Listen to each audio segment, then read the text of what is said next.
Hello বন্ধুরা, সবাই কেমন আছো? সীমার রান্নাবান্না চ্যানেলে তোমাদের সবাইকে স্বাগত। তো আজকে আমি রান্না করব মোরলা মাছ দিয়ে বেগুন দিয়ে, তবে আমরা মকা মাছও বলে থাকি। খুব টেস্টি হয় রান্নাটা। তো আমি কিভাবে রান্না করেছি সেটাই তোমাদের সাথে শেয়ার করব। চলো। তো মাছটা হাতে মাখিয়ে করব। মাছটা খুব ভালো করে ধুয়ে নিয়েছি। এবার কাঁচা মাছটার সাথেই আমি সব মশলা দিয়ে দেব।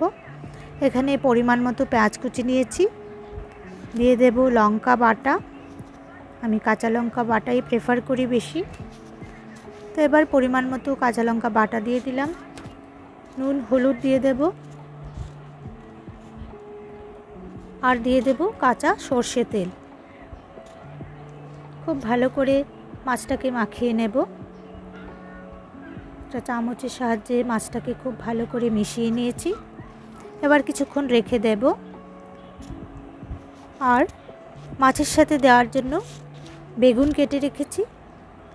বেগুনটা ইচ্ছে করলে মাছের সাথেও দেওয়া যায়, তবে আমি একটু ভেজে নেব। বেগুন একটু লম্বা করে কেটে নিয়েছি।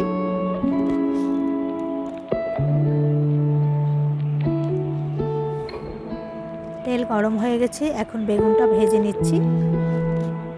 নুন হলুদ দিয়ে ভেজে নেব। তো বন্ধুরা, কেমন আছো সবাই? নিশ্চয়ই ভালো আছো তোমরা। প্রচণ্ড গরম পড়েছে। সবাই ভালো থেকো, সুস্থ থেকো। আর আমার চ্যানেলটা যদি তোমাদের ভালো লাগে প্লিজ সাবস্ক্রাইব করে পাশে থেকো। তো হয়ে গেল বেগুন ভাজা। এবার ওই তেলটার মধ্যে মাখানো মাছটা দিয়ে দেব। তো পেঁয়াজ নুন থেকে একটু জল বেরোয়, একটু মাছটাকে সাইড করে মধ্যখানের জলটা শুকিয়ে নেব। আর কম আঁচে মাছটাকে আস্তে করে ভেজে নেব।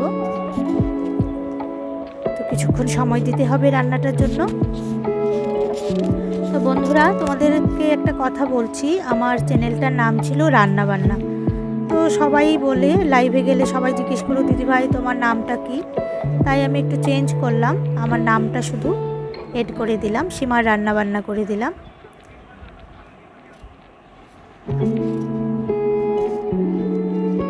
তোমাদেরও বুঝতে সুবিধা হবে। তো দেখো, মাছটা খুব যত্ন করে নাড়তে হবে, মাছগুলো ভেঙে যাবে, না হলে ছোট মাছ। ছোট মাছ খেতেও টেস্টি, আর এইভাবে রান্না করলে খুব স্বাদ হয় রান্নাটা। তোমরা খেয়ে দেখতে পারো।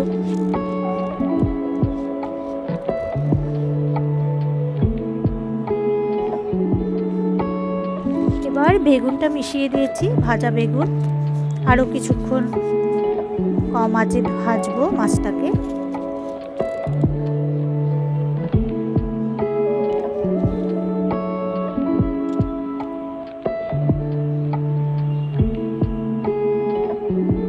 মাছ থেকে তেল বেরোচ্ছে, মাছটা আস্তে আস্তে করে ভাজা হচ্ছে।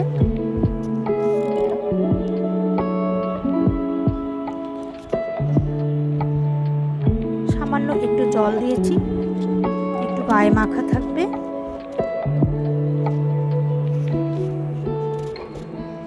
দু মিনিট ফুটে নিলেই রেডি হয়ে গেল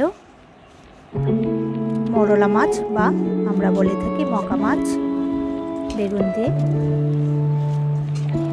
তোমরা সবাই রান্না করো বন্ধুরা, সবাই পারো এই রান্নাটা জানি।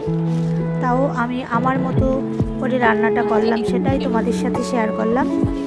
যদি ভালো লাগে একটা লাইক করে দিও, কমেন্ট করে জানাবে কেমন হয়েছে। ভালো লাগলে অবশ্যই বন্ধুদের সাথে শেয়ার করে দিও। তো দেখা হবে আগামী কোনো ভিডিওতে। তোমরা সবাই ভালো থেকো, সুস্থ থেকো।